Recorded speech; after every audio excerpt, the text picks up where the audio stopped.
एक बार एक गांव में यह खबर आती है कि गांव से शहर जाने वाली सारी बसें बंद हो रही है। सिर्फ एक ही बस चलेगी। यह खबर गांव के सारे लोगों के पास पहुंच जाती है। कुछ दिनों तक तो ठीक ही चल रहा था, लेकिन एक दिन गांव के कुछ लोग उस बस से शहर की ओर रवाना हो रहे थे। उस शहर जाने के बीच एक जंगली रास्ता आता था। बस वही जंगली रास्ते से जा रही थी। तभी अचानक बस की लाइट बंद चालू होने लगती है। अरे बस ड्राइवर, ये क्या हो रहा है? लेकिन उसका जवाब नहीं मिलता। तभी थोड़ी देर के बाद बस में धुआं सा छा जाता है और एक भयानक चुड़ैल निकलती है।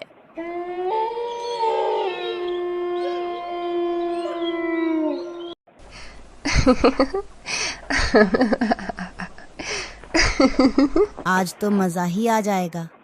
तुम सब मरोगे, तुम सब मरोगे। इतना ही कहकर वह एक गांव वाले की तरफ बढ़ाती है और उसे मार देती है।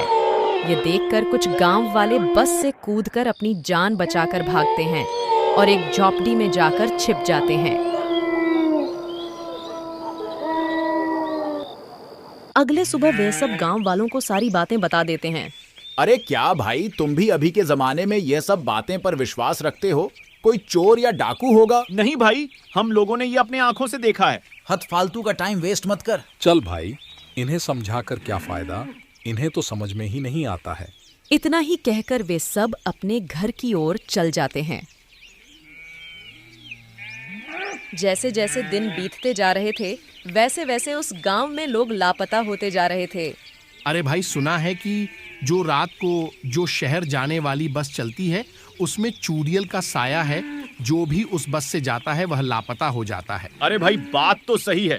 इसका समाधान हमें मिलकर करना होगा, नहीं तो इस गांव का कोई भी आदमी नहीं बचेगा। चलो हम सब मिलकर कोई अच्छे पंडित की सलाह लेते हैं। इतना ही कहकर सब पंडित की तलाश में निकल जाते हैं और पंडित एक मंदिर में होता है। गुरुजी, हमारे गांव से शहर जाने वाली एक ही बस चलती है, जिसमें लोगों का कहना है कि उस बस में चुड़ैल का साया है। कुछ उपाय बताइए। अच्छा, तुम सब चिंतित मत हो। मैं जैसा जैसा कहता हूँ तुम सब वैसा ही करना। तुम सब उस बस का पीछा करना। जहाँ पर बस रुकेगी तुम सब उस चुड़ैल को आवाज लगाना। जैसे ही चुड़ैल निकलेगी मैं तुम्हें एक बूटी दे रहा हूँ, उसे तुम उस पर छिड़क देना। बस उस चुड़ैल का खात्मा हो जाएगा। जैसा जैसा पंडित कहते हैं सब वैसा ही करते हैं।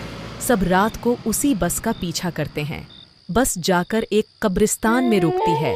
सब नीचे उतर जाते हैं और अरे भाई, मुझे बहुत डर लग रहा है। अरे भाई, तुम डर क्यों रहे हो? हम सब हैं ना यहाँ पर। ओ चुड़ैल, तुम कहाँ छुपी हुई हो? बाहर तो निकल डरपोक।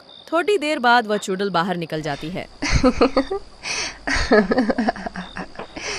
अच्छा, जब कुछ गांव वाले मरे तो इससे तुम लोगों का पेट न भरा कि तुम भी मरने यहाँ आ गए।